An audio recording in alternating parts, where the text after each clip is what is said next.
నమస్తే, welcome to NH TV. Operation shield పేరుతో ఈ నెల 31వ తారీఖున బోర్డర్ స్టేట్స్ లో అంటే పంజాబ్, రాజస్థాన్, గుజరాత్, హర్యానా, జమ్మూ కాశ్మీర్ ఈ రాష్ట్రాల్లో సివిల్ మాక్ డ్రిల్ నిర్వహిస్తోంది భారత ప్రభుత్వం. గతంలో మనం చూసాం, పాకిస్తాన్ మీద ఆపరేషన్ సింధూర్ జరగడానికి జస్ట్ ఒక్కరోజు ముందే మాక్ డ్రిల్ చేసింది మన ప్రభుత్వం, దేశవ్యాప్తంగా చేసింది. కానీ ఈసారి కేవలం బోర్డర్ సరిహద్దు రాష్ట్రాలకు మాత్రమే పరిమితం చేస్తుంది. సో ఇప్పుడు మాక్ డ్రిల్ చేయాల్సినటువంటి అవసరం, ఆవశ్యకత ఏంటి అనేటువంటి క్వశ్చన్ వస్తుంది. పాకిస్తాన్ పైన మరొకసారి ఏమైనా అటాక్స్ లాంటివి జరిగే అవకాశం ఉందా?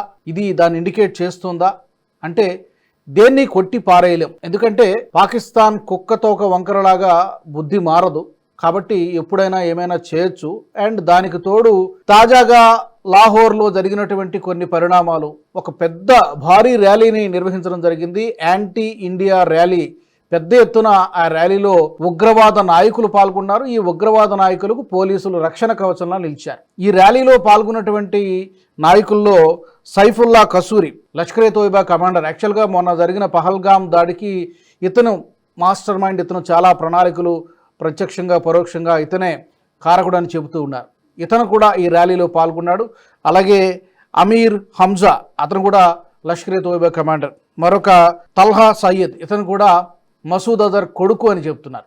సో ఇలాంటి కరుడుగట్టిన ఉగ్రవాదులందరూ ఈ లాహోర్లో జరిగినటువంటి ర్యాలీలో పాల్గొనడం మాత్రమే కాకుండా భారత్కి వ్యతిరేకంగా స్లోగన్స్ ఇవ్వడము, ఇవన్నీ కూడా జరిగాయి. అలాగే ఆసిమ్ మునీర్, ఈ మధ్యనే ఫీల్డ్ మార్షల్గా ప్రమోట్ అయినటువంటి ఆసిమ్ మునీర్ కూడా మరొకసారి తాటాకు చప్పులలాగా ఏవేవో పిచ్చి పిచ్చి ప్రాణాపనలు చేస్తూ ఉన్నాడు. సింధు జలాలను ఆపడం అంటే అది యాక్ట్ ఆఫ్ వార్ గానే మేము పరిగణిస్తాం, గతంలోనూ అన్నాడు, మరోసారి అవే కామెంట్స్ చేస్తూ ఉన్నాడు. సో ఇవన్నీ చూస్తుంటే బహుశా ఈ మాక్ డ్రిల్స్ తో పాకిస్తాన్కి కాస్త భయం అనేది ఉండాలి, అది మెయింటైన్ చేయాలనేటువంటి ఉద్దేశమా, లేకపోతే ఇంకేమైనా ఆపరేషన్ సింధూర్ని అప్పుడే చెప్పారు అది కేవలం పాజ్ మాత్రమే, ఆపరేషన్ సింధూర్ ఆగిపోలేదని చెప్పి మోదీ గారు చెప్పారు, రాజ్నాథ్ సింగ్ గారు చెప్పారు, అందరూ చెప్పారు.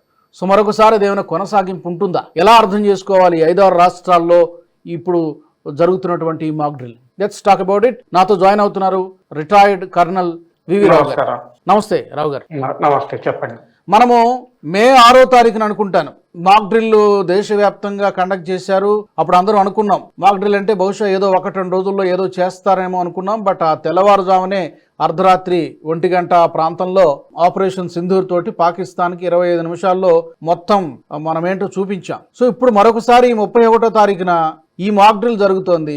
What does it indicate? ఒకటి ఏంటంటే, అంటే ప్రస్తుతం మనం గుర్తుపెట్టుకోవాల్సింది, ఆపరేషన్ సింధూర్ 10వ తారీఖు తర్వాత డీజీఎంఓస్ లెవెల్ టాక్ తర్వాత విరామం తీసుకున్నాం. యుద్ధం అంతం అవలేదు, విరామం మాత్రమే. అంటే ఎక్కడికక్కడ ప్రిపరేషన్స్ అలాగే ఉన్నాయి, కేవలం ఫైర్ చేయట్లేదు, ఏమి యాక్షన్ తీసుకోవట్లేదు, అది గుర్తుపెట్టుకోవాల్సింది. రెండోది ఏంటంటే, దీని తర్వాత జరిగిన కొన్ని యాక్షన్స్ చూస్తే మన పార్లమెంటరీ టీమ్స్ ని 7 టీమ్స్ ని వేరు దేశాలకి, దాదాపు 56 దేశాల్లో ఇంపార్టెంట్ దేశాలు కవర్ చేస్తా పంపించాం.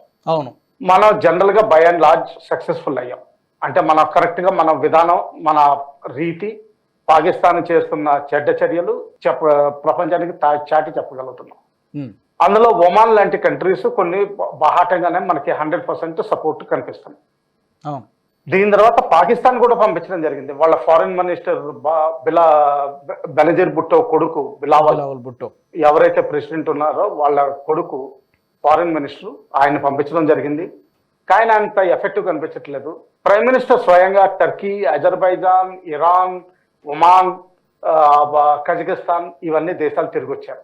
పరువు పోయిందిగా ఇరాన్లో, ఇవి అంత సక్సెస్ఫుల్ కాలేదని. అందుకని చెప్పి నిన్న వచ్చిన తర్వాత ఇస్లామాబాద్ లో స్టేట్మెంట్ ఇస్తా ఆయన ఏమన్నారంటే, ఆ రోజునే 10th మార్నింగ్ మేము అటాక్ చేద్దాం అనుకున్నాం ఇండియాకు బుద్ధి చెప్పడానికి, కానీ వాళ్ళ బ్రహ్మోస్ ముందరే మమ్మల్ని తిరిగి కొట్టినాయి అని స్పష్టంగా చెప్తున్నారు. ఇది ఇప్పటి వరకు వచ్చిన స్టేట్మెంట్స్ కి భిన్నంగా ఉంది. దీని తర్వాత ఇంకోటి ఏంటంటే, వాళ్ళు చర్చలకి కొన్ని ఏదో బ్రాడ్ ప్రపోజల్స్ ఇచ్చారు. ట్రేడ్, టెర్రరిజం, వాటర్ అన్నారు. లేకపోతే ఒకసారి వాటర్, ట్రేడ్, తర్వాత టెర్రరిజం అన్నట్టుగా మాట్లాడుతున్నారు. టెర్రరిజం అన్నది లాస్ట్ లో ఎప్పుడో కావాలని పెడుతున్నట్టు తప్పుతుంది, కానీ టెర్రరిజం గురించి వాళ్ళకి మాట్లాడే ఉద్దేశం కనిపించట్లేదు.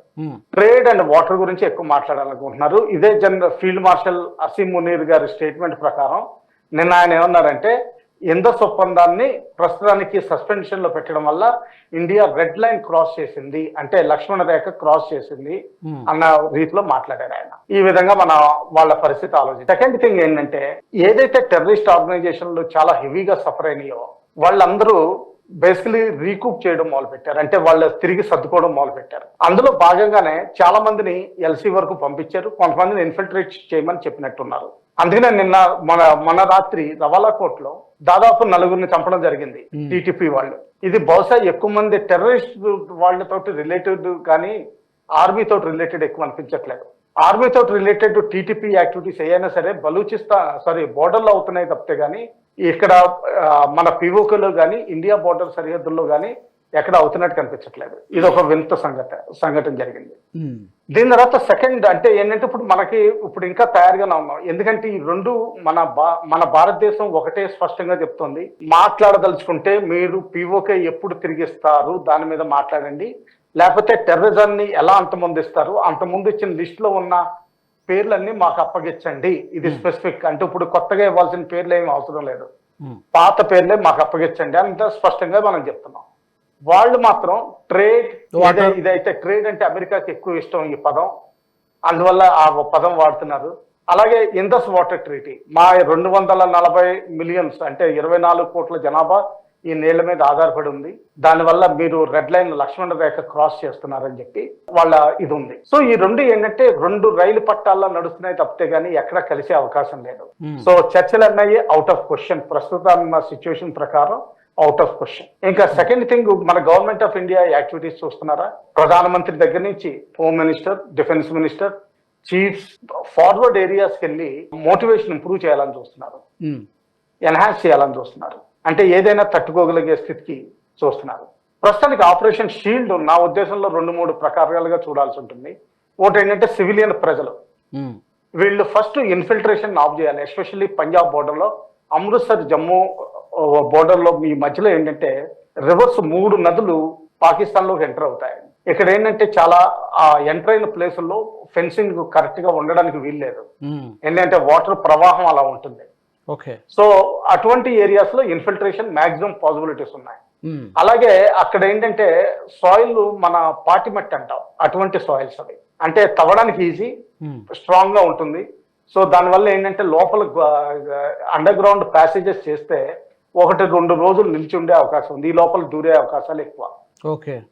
ఎస్పెషల్లీ హమాస్ తోటి ట్రైనింగ్ తీసుకుంటున్నట్టు రిపోర్ట్స్ వస్తున్నాయి. ఎల్ఈటి హమాస్ వాళ్ళు ఏమన్నా ట్రైనింగ్ ఇస్తున్నారా ఇటువంటి సొరంగాలు తవ్వి ఇన్ఫిల్ట్రేషన్ చేయడానికి వీటిగా? ఎందుకంటే ఎప్పుడైతే May 7th జరిగిందో 2 సార్లు ఎన్కౌంటర్స్ అయినాయండి ఈ పఠాన్కోట్ ఏరియాలో, దాదాపు 14 మందిని చంపడం జరిగింది. ఇది చాలా సీరియస్ గా తీసుకోవాల్సిన విషయం, ఇన్ఫిల్ట్రేషన్. అలాగే ఒకవేళ పాకిస్తాన్ ఏదైనా చేస్తే దానికి విరుగుడుగా బోర్డర్ ఏరియాస్ లో ఎలాగ ఉండాలి, ఎలాగే ఎవరైతే ప్రొటెక్షన్ తీసుకోవాలి, ఇదంతా ఇండివిజువల్ సివిలియన్స్ కి చేయాల్సిన చర్యలు. అలాగే central government state governments coordination లో చేయాల్సింది ఏంటంటే ఫార్వర్డ్ విలేజెస్ లో బంకర్స్. మొన్న పూంచ్లో దాదాపు 19 మంది చనిపోవడం జరిగింది. అది ఒక గురుద్వారాలో పబ్లిక్ ప్లేస్ అనుకున్నారు, కానీ అక్కడ చనిపోవడం జరగడం వల్ల ఏంటంటే వీళ్ళందరినీ సేఫ్ గా పెట్టడానికి కొన్ని స్టడీ బిల్డింగ్స్ లో వాళ్ళకి ఎలా చేయాలన్నది ప్రిపరేషన్స్ మొదలు పెడుతున్నారు. అలాగే రాను ఆర్టిషియలింగ్ పెరిగే అవకాశం ఉంది. ఎప్పుడైతే గ్రౌండ్ ఫోర్సెస్ తలపడతాయో ఆర్టిషియలింగ్ పెరుగుతుంది, మిసైల్స్ కాకుండా ఆర్టిషియలింగ్ పెరుగుతుంది. దీనిలో ఫార్వర్డ్ ఏరియాస్ కి చాలా డేంజర్ ఉంటుంది. ఇదొకటి స్టేట్ గవర్నమెంట్ చేసేది. సెకండ్ థింగ్ ఏంటంటే ఈ కౌంటర్ ఇన్ఫిల్ట్రేషన్ మెజర్స్ లో ఎంత ఎఫెక్టివ్ గా ఉంటున్నాం, ఎందుకంటే అటేపున ఉన్న దాదాపు 400 మంది అంచనా ఉన్నారు.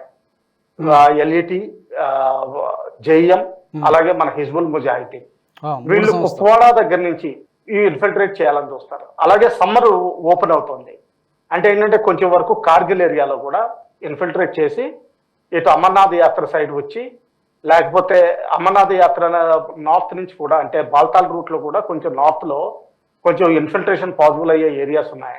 అటువంటి నుంచి వచ్చి ఇక్కడ అమర్నాథ్ యాత్ర బాల్టాల్ రూట్ కానీ ఇటు పహల్గాం రూట్ కానీ హిండర్ చేసే అవకాశాలు చాలా ఉన్నాయి. ఎందుకంటే అది ప్రెస్టీజ్ విపరీతంగా పెరిగిపోతుంది. అప్పుడు ఇంకా వాళ్ళ పాకిస్తాన్ లో మీటింగ్స్ అంటారా, Kasuri yes is the top leader, వీళ్ళందరికీ తెలియకుండా ఇటువంటి సంఘటనలు ఏమీ జరగవు. అలాగే సెకండ్ స్ట్రాంగ్ లీడర్స్ అంటే ఏంటంటే హఫీజ్ సయీద్ కొడుకులు వీళ్ళంతా, అవును. ఎందుకంటే ఇదంతా ఫ్యామిలీ అఫైర్స్. తల్హా సయీద్ వీళ్ళ ఇదంతా వీళ్ళందరూ ఏంటంటే ఐఎస్ఐకి యాక్చువల్గా వీళ్ళు డైరెక్ట్ గా డిక్టేట్ చేయాలండి. యాక్చువల్గా ఐఎస్ఐ ఏజెంట్స్ ఉంటారు అక్కడ, వాళ్ళు చెప్తా ఉంటారు. జనరల్ గా లెఫ్టినెంట్ కర్నల్స్ అండ్ మేజర్స్ వాళ్ళు కోఆర్డినేట్ చేస్తూ ఉంటారు మురిటికెలో కూర్చుని. వాళ్ళు డైరెక్ట్ చేస్తూ ఉంటారు, ఫలానా ఆపరేషన్ చేయి, ఫలానా ఆపరేషన్ చేయి. లాస్ట్ టైము ఎప్పుడైతే మునీర్ గారి స్టేట్మెంట్ వచ్చిందో, హిందూ మతం ఇస్లాం మతం కలిపి ఉండలేవు, ఇటువంటి స్టేట్మెంట్ తర్వాత కరెక్ట్ గా వారం రోజుల్లో ఒక మేజర్ పహల్గామ్ ఇన్సిడెంట్ జరిగింది. కరెక్ట్. అవును. ఇప్పుడు నిన్న మళ్ళా అటువంటి స్టేట్మెంట్, భారత్ మన రెడ్ లైన్ క్రాస్ చేసాం, అంటే పాకిస్తాన్ గీసుకున్న లక్ష్మణ్ రేఖ క్రాస్ చేసాం ఇండస్ వాటర్ సస్పెన్షన్ ద్వారా అని చెప్పి, ఇది యాక్ట్ ఆఫ్ వార్ గానే చూస్తాం, ఇది యాక్ట్ ఆఫ్ వార్ కింద చూస్తాం. అంటే ఏంటంటే న్యూక్లియర్ వెపన్స్ కూడా వాడే అవకాశం ఉంటుంది. చూడండి మిలిటరీలో ఏంటంటే ఇది కొంచెం సైన్ కర్వ్ నడుస్తుందండి. సైన్ కర్వ్ అంటే ఎగుడు దిగుళ్ళు ఉంటాయి, ఎత్తుపోతలు, అటువంటి ఏ పదమైనా ఇటువంటి పదాలు ఏంటంటే కొంచెం పైకి కిందకి నడుస్తూ ఉంటాయి. ఎందుకంటే ఎప్పుడైనా బాధపడ్డవాడు ఏంటంటే వాడు ఎక్కువ ఫోకస్ చేస్తాడు, గెలిచిన వాడు కొంచెం విజయోత్సాహంలో ఎక్కువ ఉంటారు. ఇటువంటిది తగ్గించి మనం అలర్ట్నెస్ పెంచుకోవాలండి. ఇంకా ఆర్మీ సైడ్ అంటారా, ఇంకా ఏ డిఫెన్సెస్ ఇవన్నీ మళ్ళా మనం ఎప్పుడైతే బాగా వాడేమో లాస్ట్ 72 hours లో May 7th నుంచి 10th వరకు ఏదైతే బాగా చేయగలిగామో అది ఇప్పుడు మళ్ళీ రిపీట్ అయ్యే అవకాశం ఉంది. ఈసారి కొంచెం భిన్నంగా ఉంటుంది తప్పనిసరిగా. ఎందుకంటే ఎనిమి కూడా మనం కొంచెం వాల్యూ ఇవ్వాలండి. వాళ్ళు ప్రొఫెషనల్ ఆర్మ్ ఫోర్సెస్, తర్వాత వాళ్ళు 4-5 యుద్ధాలు చూశారు, అన్ని ఓడిపోయినా కానీ. ప్లస్ వాళ్ళకు కూడా రీజనబుల్లీ గుడ్ టెక్నాలజీ చైనా నుంచి వస్తుంది. అలాగే చైనా అడ్వైజర్స్ ఉన్నారు, అలాగే టర్కిష్ అడ్వైజర్స్ కూడా ఉన్నారు, యుఏవి అడ్వైజర్స్. కొంతవరకు రిటైర్డ్ వీళ్ళని తీసుకొచ్చి, అంటే వేరే దేశాలు సౌదీ అరేబియా వీటిలో పనిచేసిన వాళ్ళని కూడా తీసుకొచ్చి వీళ్ళు హెల్ప్ తీసుకుంటూ ఉండే అవకాశం చాలా ఉంది. అలాగే అజర్బైజాన్ కూడా కొంచెం హెల్ప్ చేయొచ్చు. అజర్బైజాన్ కూడా లాస్ట్ 5-10 years లో 2 యుద్ధాలు చూసింది ఆర్మేనియా తోటి. సో వాళ్ళకు కూడా ట్యాంక్ వార్ఫేర్, తర్వాత ఇన్ఫెంట్రీ వార్ఫేర్, తర్వాత ఎస్పెషల్లీ డ్రోన్ వార్ఫేర్ చాలా కీలకంగా తయారైంది. అంటే వాళ్ళు చాలా అనుభవజ్ఞులు అయిపోయారు. సో వీళ్ళందరినీ తీసుకుని వాళ్ళు ఏదో ఒకటి చేయాలని చూస్తారు. ఒకవేళ వాళ్ళు ఇనిషియేటివ్ తీసుకుంటే మాత్రం వాళ్ళది కొంచెం పై చెయ్య, ఫస్ట్ 2 గంటల్లో వాళ్ళది పై చెయ్యే అవకాశం ఉంది.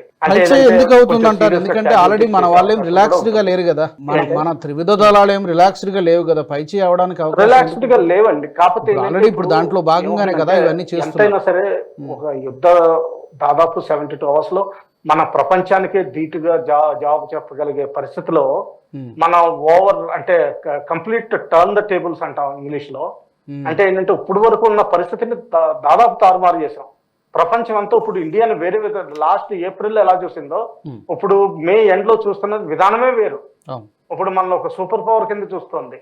ఒక మామూలుగా పాకిస్తాన్ ని 72 గంటల్లో, ఎందుకంటే లాస్ట్ మేజర్ వార్ 6 రోజుల్లో అయింది, అది యామ్ కుప్పీర్ వార్. మన కార్గిల్ కూడా దాదాపు 14-15 రోజులు నడిచిందండి. అంటే మేజర్ యుద్ధం మొదలైన తర్వాత యామ్ కుప్పూర్ వార్ 6 days, మనది కేవలం 72 hours లో మనం మేజర్ రిజల్ట్స్ అచీవ్ చేసాం. అదే పాకిస్తాన్ ప్రైమ్ మినిస్టర్ ఓన్ గా ఒప్పుకుంటున్నాడు వాళ్ళు ఇన్ఎఫెక్టివ్ అయిపోయారని. సో ఆ విధంగా ఏంటంటే వాళ్ళు ఏదోటి, అంటే వాళ్ళకి ఇంకా అంటే ప్రబలమైన ప్రోత్సాహం కొంచెం ఎక్కువ ఉంటుంది. అదే ఈ మధ్యన చైనా కూడా ప్రకటించింది కదా, $370 million సహాయంతో అందజేస్తామని చెప్పి చైనా కూడా అఫీషియల్ గానే ప్రకటించింది. సో అది కూడా లేటెస్ట్ మిసైల్స్ సప్లై చేసే అవకాశం ఉంది. అలాగే వాళ్ళ టెక్నీషియన్స్ కూడా వచ్చి హెల్ప్ చేసే అవకాశం ఉంది. వాళ్ళ శాటిలైట్ ఇమేజరీ అవసరమైతే మిగతా పనులు వాళ్ళు వదిలేసి ఆ శాటిలైట్స్ ని ఇండో పాక్ రీజియన్ లో కాన్సన్ట్రేట్ చేసి వీడియోగ్రఫీ, లేకపోతే ఇదేంటి ఫోటోగ్రఫీ, కార్టోగ్రఫీ, అంటే గ్రిడ్ రెఫరెన్స్లు తీయడం. ఎందుకంటే టార్గెట్ ని ఐడెంటిఫై అటాక్ చేయడానికి మనకు కార్టోగ్రఫీ కావాలి, అంటే ఏంటంటే దానిలో గ్రిడ్ రెఫరెన్స్లు కావాలి. అవి చేసే ఉద్దేశం ఎక్కువ కనిపిస్తుంది చైనా కూడా. ఎందుకంటే వాళ్ళకు కూడా చాలా దెబ్బతిన్నారు, ఎందుకంటే వాళ్ళ PL-15 మిసైల్స్ అంత ఎఫెక్టివ్ ప్రూవ్ చేయలేకపోయింది. అలాగే టోటల్ ఫెయిల్ అయినాయో లేదో మనకు తెలియదు, చెప్పలేదు కానీ ఒకటే మనకు లైవ్ దొరికింది. HQ-9 మిసైల్స్ దాదాపు ఇవి 100% ఫెయిల్ అయిపోయింది. ఇందులో PL-15 ఒక మాదిరి వరకు అనుకోవచ్చు, ఎందుకంటే దాని ఫ్రాగ్మెంట్స్ దొరికినాయండి మన ఇండియాలో. ఆ విధంగా ఆలోచించాలి. సో ఏ విధంగా చేశారన్నది అది మనకి డీటెయిల్స్ తెలియదు కానీ, అంటే ఏంటంటే బేసికలీ చైనా కూడా మొత్తం వాళ్ళకున్న బరువు అంతా ఆంచి పాకిస్తాన్ ని సక్సెస్ చేయాలని చూస్తారు. ఎందుకంటే ఇప్పుడు చైనా ప్రెస్టీజ్ ఉంది ఇందులో. చైనా పరుగు పోయింది కదా, ఇప్పుడు చైనా ఉత్పత్తుల్ని చైనా డిఫెన్స్ ఇంతేనా అనేటువంటి ఒక మెసేజ్ వెళ్ళిపోయింది అది కదా. వస్తుంది, అది వస్తుంది. అందుకని చెప్పి చైనా కూడా ప్రూవ్ చేసుకోవాల్సిన, చైనా పాకిస్తాన్ కంటే చైనా ఎక్కువ ఈగో ప్రాబ్లం, ఎక్కువ ఈగో. అవును, అహంకారం ప్రాబ్లం. ఎందుకంటే వాళ్ళు తైవాన్ తీసుకోవాలని చూస్తున్నారు. అలాగే మధ్యలో ఇంకోటి నడుస్తుంది ఏంటంటే, మనకి ప్రపంచ దేశాల్లో 2 రకాలుగా నడుస్తున్నాయి. లేటెస్ట్ టెక్నాలజీ ఉన్న వాళ్ళు మనకి ఇవ్వాలని చూస్తున్నారు. ఇదిగో ఈ రోజు న్యూస్ ప్రకారం F-35 టెక్నాలజీ ఇస్తామని అమెరికా వాళ్ళు అంటున్నారు. అలాగే రష్యా వాళ్ళు Su-57 టెక్నాలజీ జాయింట్ గా డెవలప్ చేద్దామని అంటున్నారు. అలాగే వాళ్ళ S-500 మిసైల్ వాళ్ళు డెవలప్ చేద్దాం, జాయింట్ ప్రొడక్షన్ అంటున్నారు. Joint production plus. సో ఈ విధంగా డెవలప్డ్ దేశాలు ప్రయత్నిస్తున్నాయి. అండర్ డెవలప్డ్ దేశాలు అంటారా, అవి మన టెక్నాలజీ కొనాలని చూస్తున్నాయి. దాదాపు అంతకుముందు 2 దేశాలు కొన్నాయి ఫిజికల్ గా, 2-3 దేశాలు ఇంట్రెస్ట్ చూపించినాయి, 1-2 దేశాలు యాక్టివ్ గా డిస్కస్ చేస్తున్నాయి. ఇప్పుడు ఏకంగా ఆ నంబరు 58 దేశాలకి పెరిగినట్టు రిపోర్ట్స్ వస్తున్నాయి. అంటే 58 ఆఫ్రికన్, సౌత్ ఈస్ట్ ఏషియన్ దేశాలు మన దగ్గర నుంచి ఎక్విప్మెంట్ కొనుక్కునే ఉద్దేశంలో ఉన్నారు, ఎస్పెషల్లీ బ్రహ్మోస్ ఆకాశ మిసైల్స్. అవును. సో ఈ విధంగా ఏంటంటే వీటిని కౌంటర్ చేయాల్సిన అవసరం ఉంది. అంటే వాళ్ళు రిపోర్ట్స్ కూడా ఇన్ఫ్లేట్ చేస్తూ ఉండొచ్చు. ఎందుకంటే లేటెస్ట్ ఒక మిసైల్ వాళ్ళది షాహీన్ మిసైల్ది, దాని వేరియంట్ తీసుకొచ్చి దాదాపు హైపర్సోనిక్ చేయాలని చూస్తున్నారు. 18, ఎందుకంటే మనకి S-400 ఎంతవరకు సూపర్ సోనిక్, హైపర్సోనిక్ పట్టుకోగలుగుతుంది అన్నది వాళ్ళు టెస్ట్ చేయాలని చూస్తున్నారు. వాళ్ళు 18 వరకు పెంచాలని చూస్తున్నారు. ఇది లేటెస్ట్ రిపోర్ట్ ప్రకారం 18 మ్యాక్. 18 మ్యాక్. 18 మ్యాక్ అంటే చాలా ఎక్కువ. చాలా అంటే రెడార్స్ పట్టుకోవడం చాలా కష్టం, చాలా కష్టం. అవును. ట్రాక్ చేయడం చాలా కష్టం అవుతుంది. అవును, చాలా కష్టం. అవును, చాలా కష్టం అవుతుంది. అది ట్రై చేసే అవకాశాలు ఉన్నాయి. సో ఆ విధంగానే ఈ ప్రిపరేషన్ ఏంటంటే మన అంటే కరెక్ట్ గా 10 రోజులు అయిపోయి, ఇప్పుడు దాదాపు 15 రోజులు అయిపోయింది, 15 రోజుల పైన అయిపోయింది సీజ్ ఫైర్ జరిగి, విరామం జరిగి.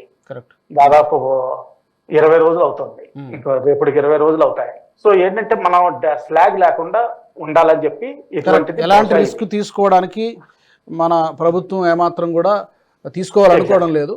సో దాంట్లో భాగంగానే ఈ సన్నాహకాలు, ఈ ప్రిపరేషన్స్ అన్ని కూడా జరుగుతున్నాయని మనం అర్థం చేసుకోవాలి. ఎగ్జాక్ట్లీ. తర్వాత ఏంటంటే మన దౌత్య టీమ్స్ వెనక్కి వచ్చే అవకాశం ఉంది. సో ఏంటంటే కంప్లీట్ దేశం కూడా ఓ విధంగా చూస్తుంది, నెక్స్ట్ చర్య ఏం తీసుకుంటాం, ఇంక్లూడింగ్ తెలంగాణ చీఫ్ మినిస్టర్ ఈ రోజు చాలా మంచి వ్యాఖ్యలు చేశారు, ఈ పాటికి పిఓకే తీసుకుని ఉండాల్సిందని. ఇటువంటిది ఏంటంటే సంఘటిత భావం ప్రసక్తి తీసుకొస్తున్నాయి ఓవరాల్ ఇండియాలో. మంచిదని పిఓకే గురించి మాట్లాడదాం. ఎనీహౌ రావు గారు, థ్యాంక్ యూ సో మచ్. ఈ అప్రమత్తత ఇలాగే కొనసాగించాలి, దాంట్లో భాగంగానే ఇవన్నీ కూడా జరుగుతున్నాయి. ఎందుకంటే మనం కూడా చెప్పాం ఇప్పటికే, మన తాలూకా ఈ విదేశాలకు వెళ్ళినటువంటి ఈ ప్రతినిధి బృందాలు కూడా చెప్పింది ఒకటే, మరొకసారి మిస్అడ్వెంచర్ చేస్తే పాకిస్తాన్కి ఇక మామూలుగా ఉండదనేటువంటి విషయం ఈ బృందాలు ఎంపీలు చెప్పారు, మన తాలూకా జయశంకర్ గారు చెప్పారు, అందరూ చెప్పారు. సో ఈసారి చేస్తే అది మిస్అడ్వెంచర్ అవుతుంది డెఫినెట్గా. మరి పాకిస్తాన్ అయినా కూడా తన ప్రిపరేషన్స్ని ఇంకా కొనసాగిస్తున్నట్టుగా కనిపిస్తోంది. మీరు అన్నట్టుగా అజర్బైజాన్ నుంచి, టర్కీ నుంచి, చైనా నుంచి ఇంకా ఏవేవో తీసుకొచ్చి పాకిస్తాన్ కంటే ఎక్కువ మిగతా చుట్టూ ఉన్న దేశాలు ఎక్కువ ఉబలాట పడుతున్నట్టు కనబడుతుంది. బట్ ఈసారి ఏదైనా మిస్అడ్వెంచర్ చేస్తే మాత్రం ఆ దెబ్బ ఇంకా గట్టిగా ఉండాల్సినటువంటి అవసరం ఉంది. మేబీ అది ఏం జరుగుతుంది అనేది we have to wait and see.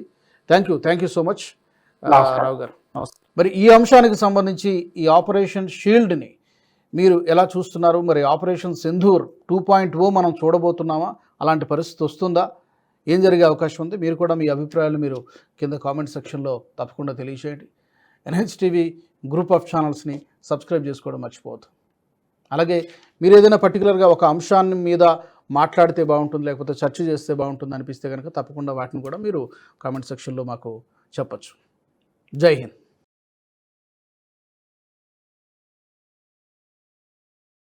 ఈ వీడియో మీకు నచ్చినట్టయితే లైక్ చేయండి, 10 మందికి షేర్ చేయండి. అలాగే కామెంట్ల రూపంలో మీ అభిప్రాయాలను మాతో పంచుకోండి. Nationalist hub group of channels ను సబ్స్క్రైబ్ చేసుకుని తెలుగునాట జాతీయవాద జర్నలిజాన్ని ప్రోత్సహించండి. ఈ వీడియో కింద ఉన్న బెల్ ఐకాన్ పై క్లిక్ చేయడం మర్చిపోవద్దు.